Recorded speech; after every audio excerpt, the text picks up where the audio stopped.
Good evening and welcome. We're delighted to welcome you here via Zoom to tonight's Dallas Architecture Forum panel discussion presented in collaboration with modTEXAS. The focus of our panel is on architectural photography, mid-century through today. We're very fortunate to have two of the leading architectural photographers in practice whose artistry enhances the built environment, who will share some of their work with us this evening. I'll introduce them here in a minute, and then we'll hear from both Ben Koush and Nikola Olic. My name is Nate Udaley, Executive Director of the Dallas Architecture Forum. We're grateful that you are here. I also want to recognize Amy Walton, the founder of modTEXAS, who worked tirelessly with me to organize both this evening's panel and our panel, which is next Tuesday, October 6th, unveiling the Rogers-Bouchard archives at the University of North Texas. The Dallas Architecture Forum educates, enriches, and connects our community by presenting programs, creating experiences, and engaging both global and local thought leaders from the design fields to enhance how we live. modTEXAS highlights the work of organizations that celebrate and preserve architecture from the mid-century. Through their Mapping Mod Instagram challenge, over 4,200 photos of Texas modernism have been shared using hashtag modTEXAS. We encourage you to join the forum if you're not already a member at our website, dallasarchitectureforum.org, and to also follow us on social media and receive our e-newsletter. We also hope that you'll follow at modTEXAS on Instagram as they continue to put modernism on the map. We want to give special recognition to our outstanding sponsors who've made this evening possible. The forum is grateful for our panel season sponsors, Electronic Interiors, Galaxy Modern, Purdy McGuire, Turner, and Walter P. Moore for their leadership support. Ben Koush is a Houston-based architect, interior designer, a founding member of Houston Mod, and an esteemed photographer whose images focus on the preservation of modernist architecture. Ben is a graduate of Columbia and Rice and has over 2 decades of experience in architectural practice and design. Ben's architectural writing and photography appear in Architects Newspaper, Site Magazine from Rice Design Alliance, and Texas Architect, and his widely followed Instagram account at Ben Koush. Welcome, Ben. Thank you. And Nikola Olic is the lead of structure photography, whose images reflect the artistic design, place, and context of buildings and spaces he captures in photos. Nikola was born in Serbia, moved to the United States as an exchange student, and now lives in Dallas. His current project, structure photography, includes abstract architectural photographs that reimagine their subjects in innovative ways. His Instagram account is at Nikola Olic, and his photography has been published in Wired, BBC News, USA Today, the Dallas Morning News, and was recently featured in the New York Times. Welcome, Nikola. Hi, Nate. Hi, Ben. Hey. So before we hear from both Ben and Nikola with an overview of some of their amazing photography, I'll just kick the ball off by asking them to briefly share with us how they became interested in photography. So Ben, we'll start with you. Why don't you just briefly share and let us know, please? Sure, thank you. I think I've always been interested in looking at the built environment. I was one of those people that always wanted to be an architect and never really thought about doing anything else. And so I've always been looking around, and what I like about photography is it helps organize the way you see things and helps make sense of what's going on around you, because you have to focus in on what's important and block out what's not important. And so for me, photography really works as part of my architecture practice and helps organize what I'm trying to do as an architect. Thank you, Ben. And Nikola? In my case, it started with really spending a lot of time in this one place, Dallas, and observing the buildings around me and just focusing on old buildings, new buildings. You know, is it the Fountain Place, City Hall, or is it the new Museum Tower? And just observing it and thinking, what can be done with this? And I would take multiple photos of the same building. I would take multiple crops of an existing photo and just remove myself directly from it's the architecture and that's the building. But just rethinking what might be interesting to me, and by extension, perhaps to the other people. So that was sort of a starting point. And there was a particular trigger where I think I literally looked through the camera viewfinder and I no longer really understood what I was looking at while looking at it. And that was the Frank Gehry building in off the Brooklyn Bridge, the 8 Spruce building. It is just fascinating. And I just stared at it, and there were 55 people next to me taking the same photo, so to speak. And I just didn't know what to do with it, and in a good way. And so I just kind of zoomed in and cropped and found a way to look at the facade in a different way. And that just made every other photograph possible down the road. So that was kind of this starting point for me. And so every city, every architectural statement is interesting, because who knows what will actually come out of it once I have a chance to take a look at it. So that is the engine that keeps me going. Thanks, Nikola. We look forward to hearing from both Ben and Nikola.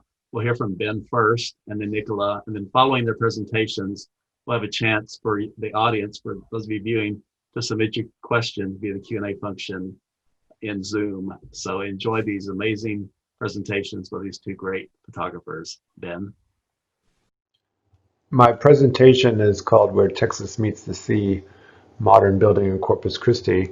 I took this title from a book about Corpus Christi of the same name by Alan Leshoff that I found really fascinating in the way that it talks about the city and its economy and the way it's affected the built environment there.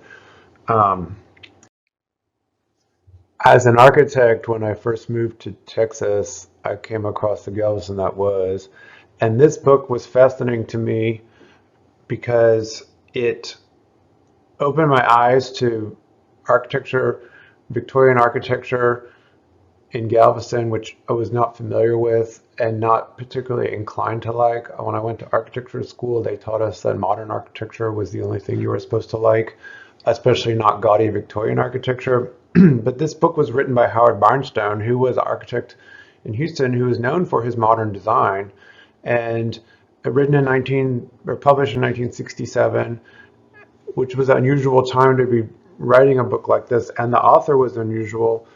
And then had these all-star photographers, Henri Cartier-Bresson and Ezra Stoller, going and looking at a place that no one knew about, that was totally off the beaten path, and then bringing these buildings up to the realm of architecture with a capital A, and making the buildings a subject that would be worthy of such important people to be looking at. I just, that creative act of bringing validation to these buildings is just so interesting to me. And I think that's part of the reason why I like this book so well. The photographs are beautiful. Here's a spread from one of the pages of a synagogue. And this is a Ezra Stoller photo. He takes the picture of the building, and it was casual. They're not super staged, but the production values are gorgeous. It's a stunning image. Even though the building has been unsympathetically altered, he brings out this sort of special quality about it that it still has. And then they're paired with these more casual ones by Cartier-Bresson of the same subject, and there's just spread after spread of these beautiful juxtapositions of the more straightforward architectural photography of Stoller and these more intimate snapshots by Cartier-Bresson. But it makes the city seem so special, and these buildings seem extraordinary when most people would look at them and say, oh, that building's so ugly, look at those nasty little square windows stuck in the front of it. I bet it used to have stained glass, but it doesn't have it anymore. But they're like, look, there's still so much here with this building that's worth looking at. So I kind of take this point of view when I take pictures of buildings. I try to find things that I like and pick out what's good, and you make critical distinctions. And I think that's what's so important about doing architecture photography, being an architect, doing all these kind of things that I do on a day-to-day basis. So in the Galveston that was, Howard Barnstone identified Nicholas Clayton as the greatest Victorian architect working there. I think if we're going to do the analogy to Corpus Christi, we would probably say Richard Colley is the great architect. Um, he did a series of great buildings in Corpus Christi and across the state, but mostly in Corpus, that a lot of them are gone, but there's still a number of them that are there, like this early building, Sacred Heart Church, Catholic Church, and it's just an amazing building. It's you go on the outside. I didn't show a photo of it. It just kind of looks like a generic stone church, kind of like the Alamo or something. And inside it has these beautiful plastered arches, parabolic arches with these murals. It feels like you're in Mexico City and a section of the city that has very little architectural character. Um, he did a lot of houses. Here's a beautiful house he did for Joe Charman, who's a developer in Corpus Christi. And it's these wonderful little pavilions in this strangely overgrown South Texas tropical garden landscape. Um, it's been altered a lot over the years, so it's sometimes a challenge to find pictures that still convey the way it was when it was first built. But here's a picture of the living room, and there's like a big planter behind the seating area, and then a glass window, and facing out to all these trees and vegetation. It's almost kind of like a magical space, even in the state that it is now. Here's another house. He was always trying to make these layered spaces, which I find so fascinating. Um,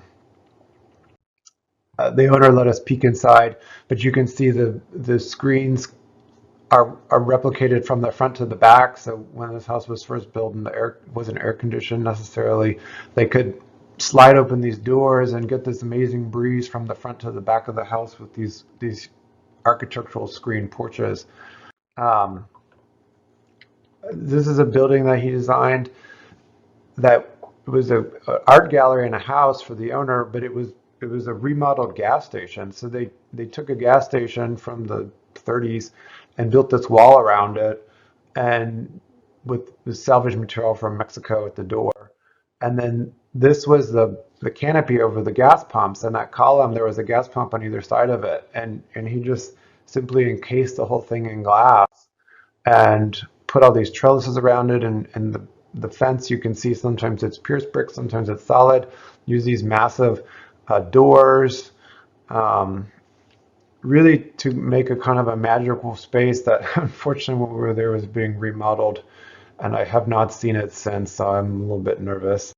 Um, Here's his professional building, the office building that he built for his practice when it was actually fairly large in the 60s. Again, this kind of layered space, making these buffers for the heat and light in the South Texas environment.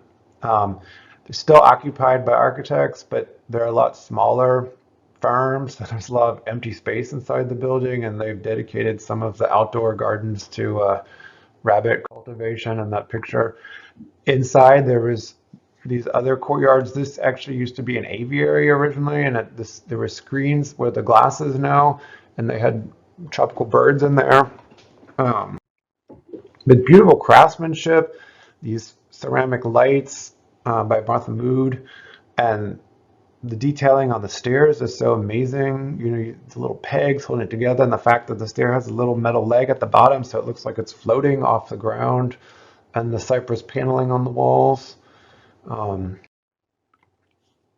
and what's interesting to me in Corpus Christi is this interest in this kind of sculptural quality of architecture that harkens back, going back to the Galveston. A lot of the Victorian buildings were like that. They had these big arches and vaults and things, and modern architecture in Texas in general is pretty simple in a lot of ways. And you think of in Houston like Miesian architecture, Frank Lloyd Wright, like more small scale buildings. Um, but here you have this kind of Latin American, like I keep saying Mexico City, like Felix Candela inspired architecture that is really, I think, quite unique for the state. Here's another building, a skyscraper downtown that has these amazing hoods over the windows to protect them from the sea, and it's on a bluff overlooking the bay there. It's currently being restored with federal tax credits. It got listed on the National Register, so that's a good positive story there.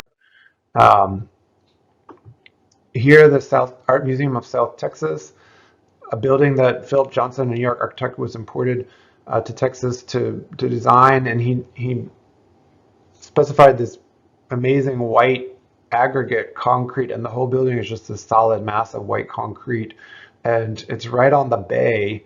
It has these huge windows facing the water. We went there for the Dorothy Hood show that was really quite extraordinary, retrospective of a Texas artist. And when you're in the building, you're facing the bay, and I took that picture. There was a tanker just gliding right past the exhibition space. It was one of the most surreal things I've ever experienced in an art museum.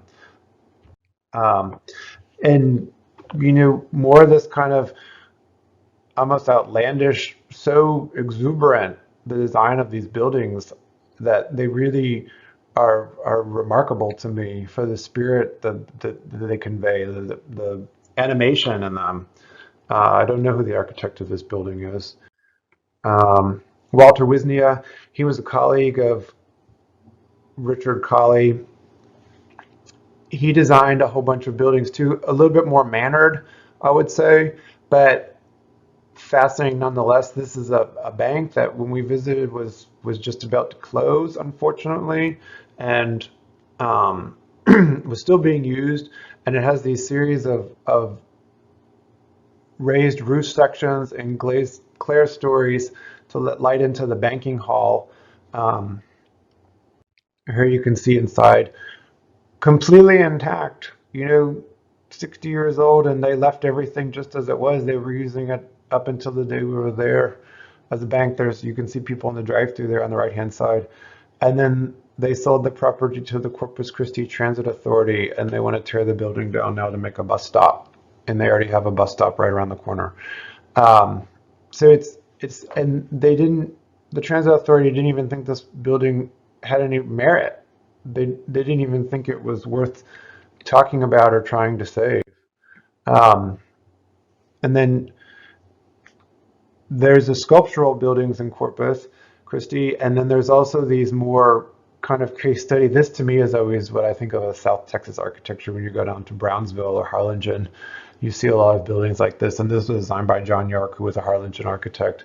And it's amazing, these little bar joists that they actually fabricated because it was cheaper to make them on the site than it was to order them out of a catalog. Very much in the spirit of the Eames House in Santa Monica, California, a beautiful little and protected courtyard area in the shopping center, and there's a little apartment behind it, still being used, even though it's not in great shape. You see all the rust and everything and the corrosion.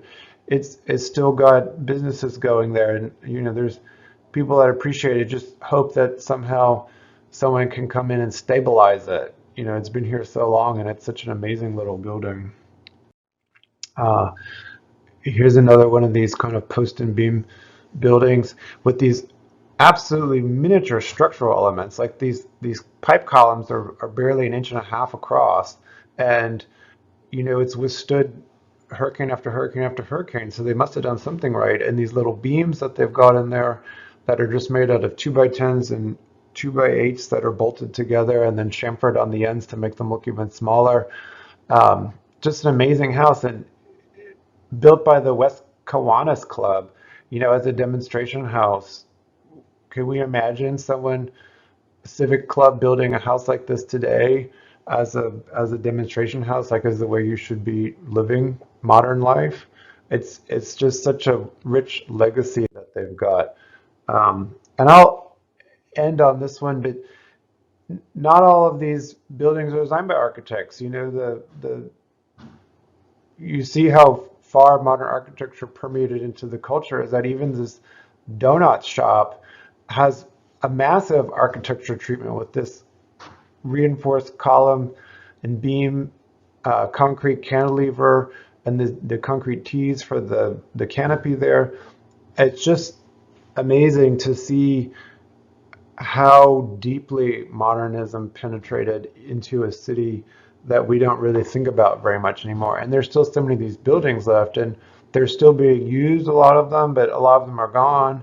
And my project, I would say, here is to try to take photographs of the buildings, track them down, um, raise them up to the level of architecture, like pick them out and depict them so that people say, oh, that's an important building, and I think that there's value to it, and we should be able to save it and keep it for the future. And so with that, I will conclude, and thank you very much for the opportunity to make this presentation. I have put together for you a collection of photographs of architecture and architectural quotes that reimagine their subjects in playful, dimensionless, and disorienting ways. The visuals might be disorienting, but they are real. The photographs are real, the architecture is real, the dirty facades are real, the birds flying by are real. With each photograph I publish on my website, I include the location where I was standing, the exact coordinates that you can visit in person or find in Google Street View. My published body of work is very carefully curated and purposefully laconic. While the whole collection has about 90 photographs, I will be showing about 25 photographs today. As you will see over the next 10 minutes, my photography is in love with architecture, but is not directly beholden to just architecture. It is an enjoyment, examination, and celebration of architecture, but also of discovery, travel, walking, beauty, chance, and ultimately life itself. I hope you enjoy them. Dallas, Texas, two separate structures right in front of the Dallas Museum of Art. In the front, the white is a parking garage, and the brown building is an office building on Ross Avenue. And the way that it combines itself with the sky, it looks like we're unwrapping the sky and then kind of wrapping it around this brown building. This is Washington, D.C. In the back, we of course have the Washington Monument. In the front, that is the National Museum of African American History and Culture. And they fit together so well. The front building, the museum, the dark corners pass just the middle of the monument and the middle of the photograph. They kind of create this negative space, these triangles, they get released as they go upwards. This is New York City. What a massive facade that is completely uniform with no change, no surprises, and there is just a bend in the upper right-hand corner. We don't know exactly the explanation for this, if you will. It just looks like a melted part of the facade on this building. Dallas, Texas. This is right outside of the Dallas Opera. This photograph is many years in the making. Finally, I noticed that at some point you have these lollipop-like colors on the supporting beam that goes well with the shadows of the awning, and it's a very nice way to frame the One Arts Plaza in the background. Miami, Florida. What makes the photograph work? And this is the Doubletree Hotel. This is the sky on the left. The more greenish is just a part of the facade. And then we have this holder, mug holder, that really just connects to the other side of the building, with the shadow kind of reminding us that this is indeed a three-dimensional space. We are in Los Angeles. It's a very colorful city, and what a monochromatic experience this is. In the front, we have the famous Frank Gehry designed Walt Disney performance space, and so many unique textures and curves. And then in the background, we just have a building that is sort of nondescript, kind of showing us behind the scenes, kind of the working guts behind the Frank Gehry piece. This is the Burnett Plaza in Fort Worth. To me, it has a 1-2-3 punch, if you will. The first one is just the basic shape that we see. The eye goes towards these elevator shafts that look like steps. Now we notice that it's drawn on this massive number of windows, a very flat space, the facade with just one little closed window or half open window right here. And then we kind of noticed the power of this facade, the color, the uniformity, so many windows. It's a powerful visual statement. This is in Macau, China. It's a famous casino, and the red dot is what makes the photo. There's so many little variants in the windows and the shapes and the colors. There's the uniform shape at the bottom, and then there are various curves at the top. But it's the red dot that ties the photograph together. This is Fountain Place on Ross Avenue here in Dallas by I.M. Pei. And at some point throughout the day, a pyramid appears. This is an interesting building to look at anyway. It always looks like a hologram. You can sort of reflect yourself in it. The building reflects itself in it. So many different versions of one building. We're back in Miami, Florida. This is two separate buildings with a parking lot in between, I believe. So many things are happening. We have sort of a more faded colors on the left side, and we have sharper and newer colors on the right. We have vertical lines on the left one. We don't really have those on the right. We have the little light splotches on the left one. We have really no such thing on the right. And then we finally are reminded this is a real building with 3 vents on the building in the back, reminding us that this is the real world. We're in New York City. This is 3 separate buildings, and the way that their facade, the outside is shaped, it provides a way for us to create these rectangles, these kind of unique sharp shapes. This was late summer, but early in the day, soft color, but a deep color, and it just balances the photograph very nicely. We're back in Dallas, Fort Worth. This is the Thanksgiving Plaza by Philip Johnson. And this structure does tie together, not only symbolically, but in a very real way, it ties together the 2 buildings behind. There is a pathway between them. They're completely disconnected. And it was great light for this photograph. At first, I thought it was not strong enough light, but it's actually great that there's no shadows projected on the building on the left, which is, I think, what would have happened. So it worked out really well. This is New York City. In the front, we have the United Nations building. In the back, we have the Chrysler building. They're both on 42nd Street, a few avenues apart. I'm standing in Queens in a park of some kind. This photograph is no longer possible. There is a building now behind the Chrysler building, a high-rise that completely changes the structure of this photograph. We're still in New York City. This is BIG, Bjark Ingels Group. It's a single structure that to me is anchored by this gray diagonal line that divides the visual space into the simpler top section that looks more flat in 2D and a more complicated 3D section at the bottom that actually offers some depth. But this is a single structure that sort of leaves us wondering where exactly is the Earth. Here we are back in Dallas. This is the Pacific Plaza. A fairly new space that has a wonderful ceiling or awning, whatever the right technical term is. And to me, there is a visual connection between kind of the texture of that awning and what the Sheraton Hotel in the back looks like when it's reflected off of this other building. It ultimately kind of has the same texture. And there's so much happening in this visual space that's framed by these rules of thirds and also, of course, by this main curve. We're back in New York City. This is a Frank Gehry building in the front, and the building in the back is disconnected. There's a street going between them. This is on the west side of Lower Manhattan or Mid Manhattan, and the building on the right, it just looks like it's many pieces of a building photoshopped together.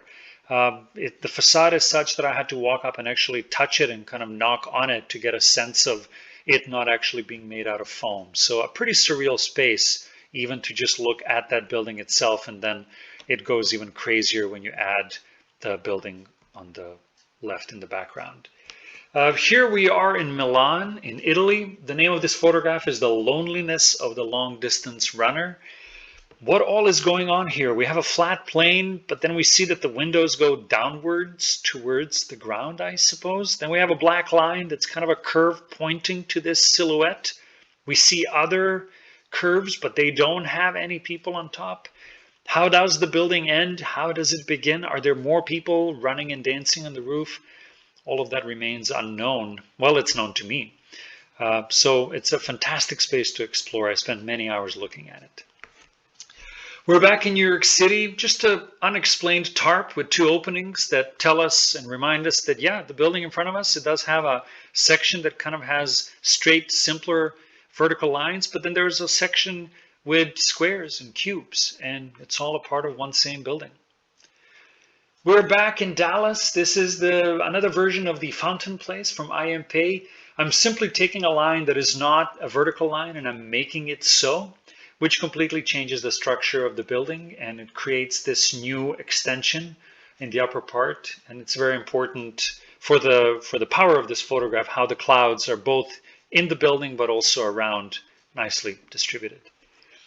We are in Italy. This is Bosco Vertical, vertical forest. It's a building, obviously, with a lot of greenery, with grass and trees and other living beings, if you will. And obviously, it's imitating the nature around it. But here we have a tree that really resembles a very similar shape. So we have a tree that's imitating a building that in turn is imitating the nature around it. This is a ceiling of a subway stop in New York City, right at the start of Brooklyn Bridge. There are elements that can explain where and how you kind of stand in respect to this, where the ground is, where the gravity pulls you, but it's a very M.C. Escher space without any other visual references. Here we have the main subject. This is in Seattle, Washington. The main subject really sort of doesn't exist. The left edge of what our eye is looking at is sort of the edges of this building being reflected, but the right edge of what we think is the subject of the photo is really the outside facade of this building. So we have line versus line, blue versus blue, glass versus glass, and kind of a multiplication of two separate buildings. This is back in Dallas. This was once the headquarters of the Dallas Morning News. And the sides of the building, they go upwards. They're not flat. They're not the same as the front of the building. And you can flatten that building by kind of moving around and standing right in front of it in a way that it just flattens the top. And you have to stand in the middle of the fountain right in front of the building. What a fascinating connection between the architecture of the building and the surrounding architecture as well. And lastly, this is in Houston, Texas. It's called a hypnotic building, in my view, and it's clear why. It follows beautifully the rule of thirds, but even with that help, it's so easy to get lost of what starts and what stops and where, how far off the ground we are. And there's no variance in the facade. It's all sort of very flat and uniform and powerful. Thank you very much for your time. Thank you, Nikola. Thank you, Ben. Some amazing images. Your photography is just outstanding. It was especially meaningful to learn more about, Nikola, your images from around the world, and Ben, to hear more about the behind the scenes stories of some of these amazing modern architecture projects in Corpus. So thank you both. I'm pleased to welcome Amy Walton with us. She is the founder of modTEXAS, who helped develop this evening's program. She's going to work with us on this Q&A time. So welcome, Amy. Glad to have you here. Viewers, you can now submit your questions through the Q&A button on your Zoom menu, and the panelists will be glad to answer them. I'll just kick it off with one quick question for both Nikola and Ben. Tell us who one of your favorite 20th century photographers is and why you like their photography, please. You first, Ben. Okay, just to be consistent. I think for me, I really like Berenice Abbott. She was working in the, came to be well known in the 1930s for documenting architecture that was considered out of style. Like, she wrote a book or published photos in a book called Changing New York, where she took pictures of like buildings in New York from the 1870s and 1880s.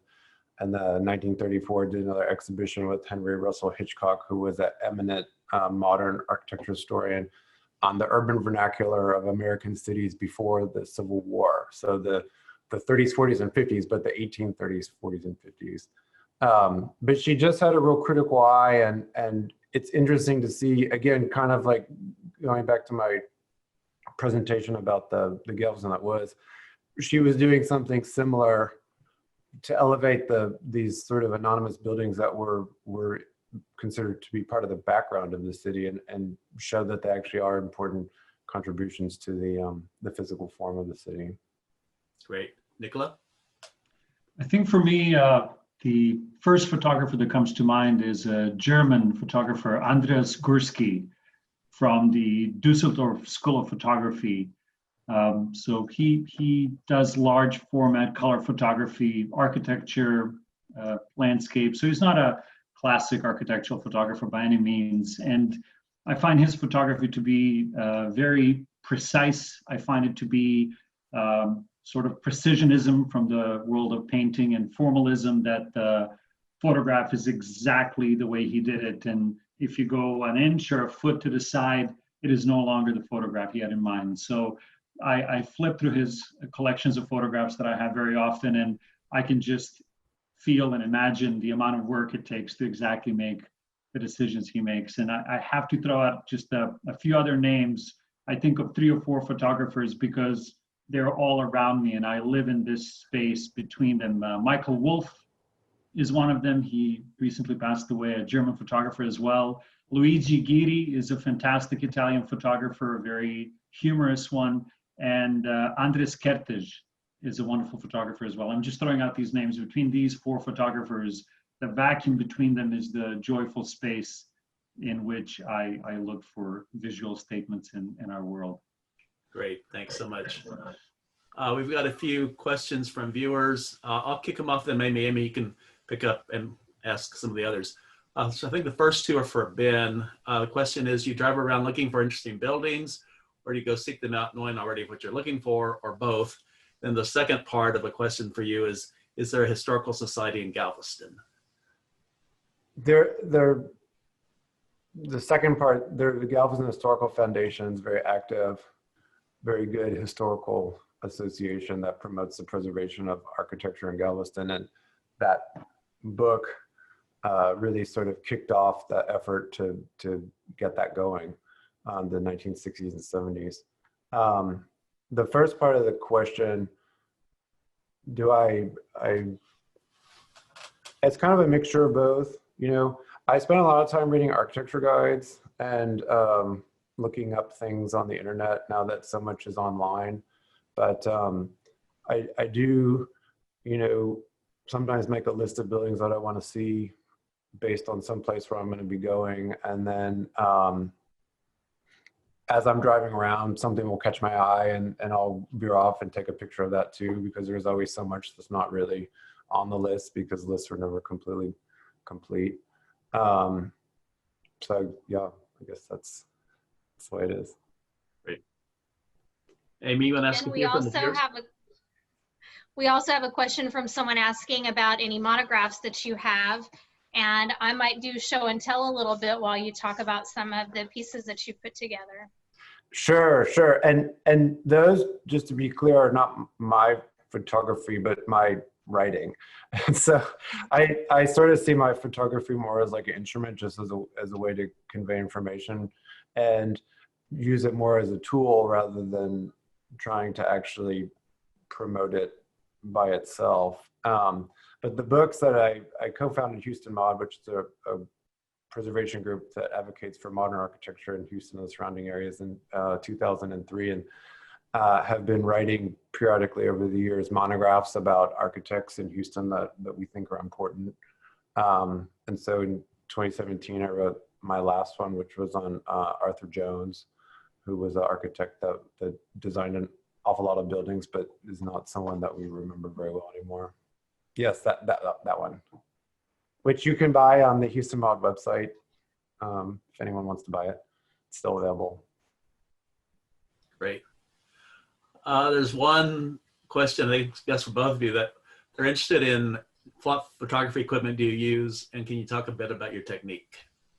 Both of you. My technique is called the iPhone, and it's the camera I always have with me. It's also called Screw It and Snapseed and Instagram. So nothing very technical, just lots of finger swiping on the screen. In my case, I have a fairly inexpensive camera. It's a Nikon B700. It's a super zoom camera. It's not a DSLR. It has a really long battery life and a really long zoom, an equivalent of roughly 1600 millimeters. And it's about this big, and it weighs nothing. And that's the only camera I have, and it's the only thing I need as I walk around. So I did have a couple of DSLRs, but if you want to have a 1600 millimeter zoom, then you're lugging around a pipe.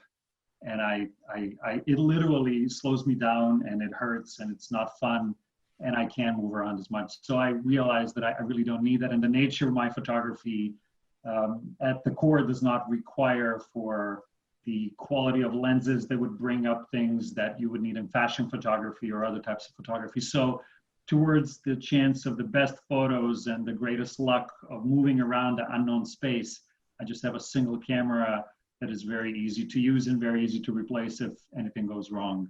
So that's the only equipment I have. We've got a question from an architecture student who's interested to know from each of you and your different styles, what interests you the most in your composition when you're looking at a shot? Is it light, structure, depth, perspective, layers? Well, I mean, all of that. It's hard to sort of make it a formula, but I always, as an architect, am interested in the way a building feels and what it feels like to be in the building and walking around it. So I take pictures where I try to capture that sense. I didn't really show any of them, but take detail shots of things that are interesting. Like if there's a particular material or doorway or something that's nice, I'll focus on that as well. But it's just a lot of taking lots and lots of pictures and looking at lots of other people's pictures, sort of slowly learning how to make your pictures look better than they did when you first started taking them. But it's process. It's not any like one sort of quick thing that happened that made them turn out the way they do. For me, similar to what Ben said, I think that in my case, it's all of the things that were mentioned really come together. But the particular order in which they enter my mind is what else can I do with the structure in front of me? What can I do if I go grab a beer with the architect that came up with that design, if you will? What else can we do with it? So very often I can think that maybe I have a photograph that is interesting by looking through the viewfinder and being confused myself of what is exactly happening right in front of me. So as I go from the 3D world into the 2D world, things collapse and change, and I literally can get disoriented. So I look for sort of random chance and reorganizing of the visual space to give us something that almost really doesn't exist right in front of us. So it's a combination of those factors. And a couple of follow-on questions on that, Nikola. About how many photos do you take per location, and do you go back to locations multiple times? Is the question for me? Yeah, well, I guess for both of you, actually. I will just tie to what I was saying, and Ben can then answer. So I don't have a particular goal. Sometimes I have a really good, strong idea because I would be driving by a building for years, shaking my fist, wondering what can I do with this, and then I have an idea, and then I go back, and it might take just a few minutes. But I would say that I've learned to take enough photos that I can then think about it later on and look at a few different perspectives. So I would say probably 50 photos is a fair number that I would say for any particular building of playing around with it. And yes, I have gone back to take photos year after year, month after month. I've flown to a city on a cheap ticket on Spirit Airlines to try to take a photo because it's worth it for me. So yeah, these are playful things that I think are worth my time. Ben, there are a couple of questions here for you. Do you ever seek out remote towns in Texas? And we also have a viewer whose grandfather was a Houston area modern architect named Travis Brochet. And this viewer thinks that you should write about him if you haven't already. And I'd love to say to you, as I have before, how much I appreciate your Instagram feed and all the small towns that you go to. It was a big inspiration when we started modTEXAS, was seeing all the exploration you were doing and the important documentation that you're doing around Texas, even in the smallest of towns. So would you talk about that a little bit? Sure, sure. And thank you for the kind words. I very much do appreciate that. So regarding Travis Brazia, I know a little bit about him. He did a lot of churches. I've taken a couple pictures of churches that he's done, but if the grandson wants to reach out to me, then maybe we can chat. But a lot of the books that we did for UCML did start out with some sort of connection like that. Like the Harwood Taylor book, I knew his ex-wife, and she was keen on memorializing him. And the Arthur Jones book, it was a sort of a similar situation. We had a sponsor. So, you know, I'm always interested in that, especially if there's archives and records, and we like to publish the photographs that were commissioned when the buildings were new a lot of times. The second part was a separate question, but seeking out small towns, I do go to lots of different places. I've sort of, over the past 4 or 5 years, made this kind of a project to travel around the state, and I'm helped a lot because with Houston Mod, the board has organized a series of really kind of amazing architecture tours to places like Beaumont and Lake Jackson, and we've been to the Rio Grande Valley a couple times, Corpus Christi. We went to Shreveport in February before the lockdown happened. I got to travel through East Texas on the way over there. I'm also on the State Board of Review for the Texas Historic Commission, and the good people that run that like to send us to faraway places. So I've been to Big Spring, Texas, which is halfway between Midland and Abilene, and Canyon, Texas, which is about 20 miles south of Amarillo, so, and Marfa, and you know, I'm sure they're going to send us to a lot of other places once this whole virus thing goes away. So I do like going to seeing lots of different places, and going to Corpus Christi. It just, on the way, there's all these great towns like Refugio and Victoria that have these really stunning little modern buildings, and they're just sort of tucked away, just sort of hiding in plain sight. And that's kind of what prompted me to start trying to document these things in a more systematic way. Great. A question for Nikola says, you seem to focus more on architectural details instead of the larger building. How did that kind of come about?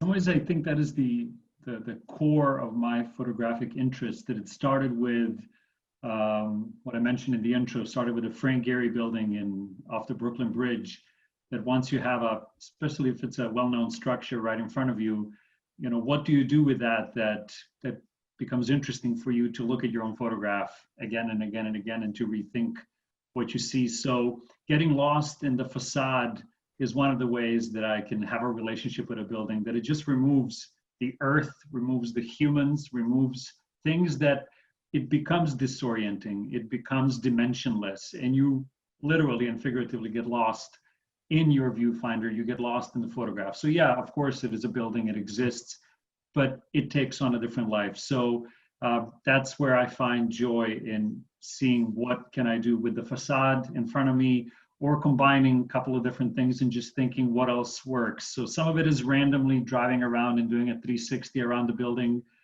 A lot of it is in Street View and Google Maps that I kind of fly around.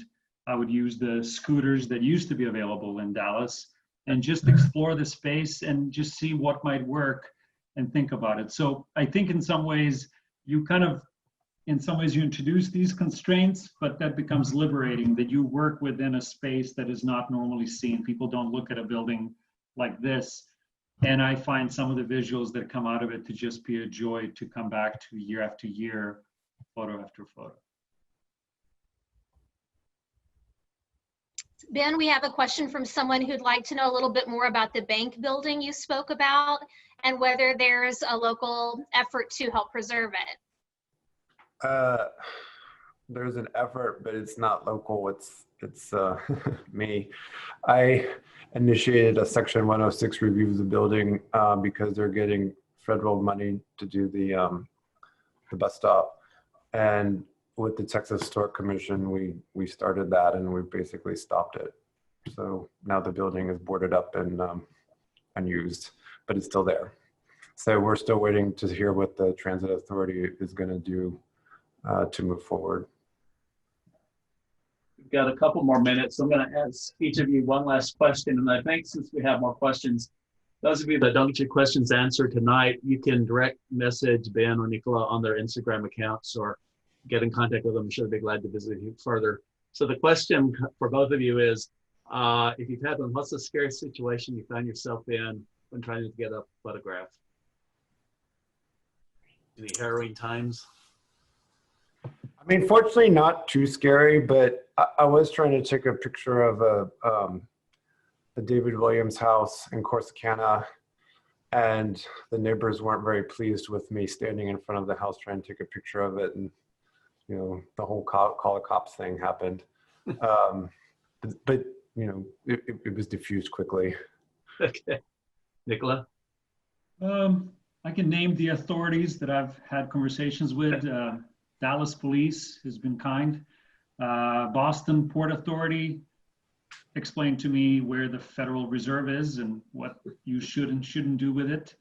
Romanian police or Hungarian police had certain restrictions for me. So all normal things that happen, I never look for those, and I don't think my photography with a 1600mm zoom, I don't have to be where the police is or any laws are broken. But sometimes it happens that, I mean, in Dallas, you can just stand in front of a building with a camera long enough, they're going to come up and ask you a question, which is perfectly fine. So I usually show my photos and they just let me go.